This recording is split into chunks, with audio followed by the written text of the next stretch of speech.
There is a lie. There is a lie.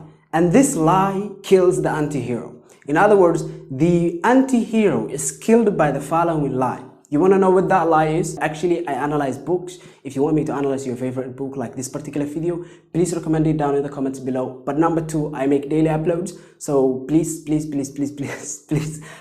consider supporting me. But this particular lie kills and destroys the anti-hero. Deadpool, Walter White, Peaky Blinders, Thomas Shelby. This particular lie destroys anti-heroes. And you know what that lie is? That lie is the hope and the figment that people change for the better. Because this particular lie is festering and it is running deep through most popular fiction. It is that the hero who is bad in the beginning of the story, or who doesn't know what he needs to know, learns what he needs to know in order to become and defeat the bad people. And this is festering and it is, seeping through most popular fiction, and it kills the anti-hero. Why? Because most people don't write anti-heroes. If there is a character in a particular story and that character is bad, you can mostly be certain that the person who's writing it is looking to make that character better, and they're not really looking into this in order to write an anti-hero. Deadpool from the comic books,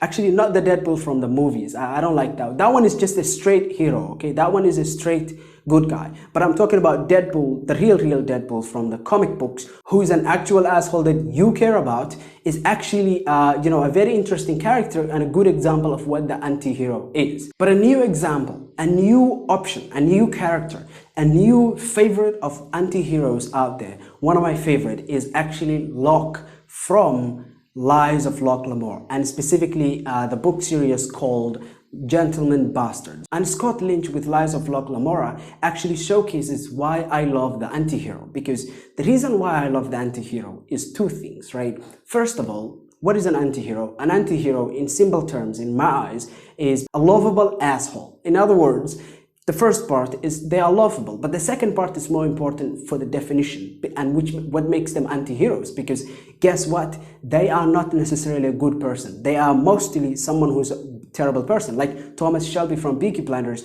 That dude extorts and he fixes prices and he's really just a terrible asshole. But I still really support that guy. Yes, and this is where the second part comes into play. Lovable. All anti-heroes, and by the way, the author of this particular book series, Lies of Locke Lamora, Gentlemen Bastards, actually showcases why I love anti-heroes with the second one, right? Which is, in order for you to write an anti-hero that people support, you must be able to have this lovable aspect down to the nail. Oftentimes, there are cheap tricks. For instance, let's take Walter White, because the first cheap trick that you can use, and by the way, because it's cheap and common, does not mean it's wrong and bad. It's actually, if you can do it properly, you would be great. In Breaking Bad, Walter White, actually in the beginning of the story, he is a failed man. He's a chemistry teacher and he has had ambitions throughout his life, as he had laid out to himself, but he failed to capture and to get and finish each and last one of them. And in this particular case, he's an underdog. Let's move to like Peaky Blinders. They come back from the war with PTSD. You fought for the, for the family and for Thomas, because guess what? He's really not the worst around. Okay, and so in this particular case, Scott Lynch with Locke, he has this particular character. He is first of all not an underdog. He does not start out as an underdog, but something happens. I'm not going to spoil anything like yesterday, but he loses friends and he has to take revenge. He has to take revenge and to avenge the death of his friends. And guess what?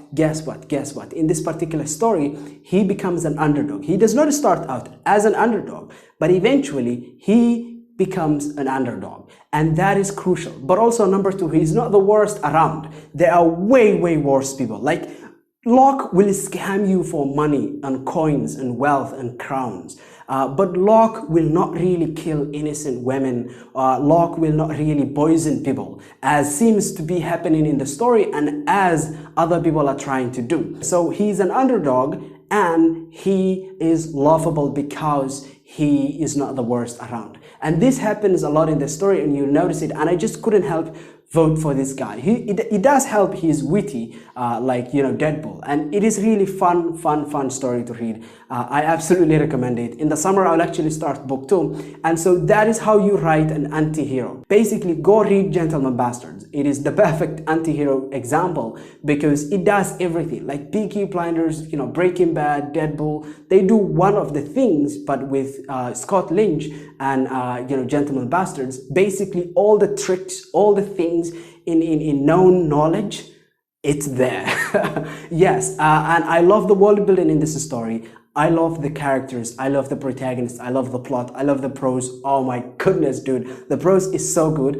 So yes, I hope that you have read this story, because again, this, you know, some spoilers here. It's not major, it's not gonna ruin the story. It's, in fact, it might make you enjoy it more. I hope that you enjoyed this. I make daily uploads, and in the future, maybe I'll have more of this Gentleman Bastards analysis. If you want me to analyze your favorite book, you can drop it down in the comments below. I make daily uploads, and please consider subscribing and help me out. I hope that you enjoyed this. Have a nice day. Bye.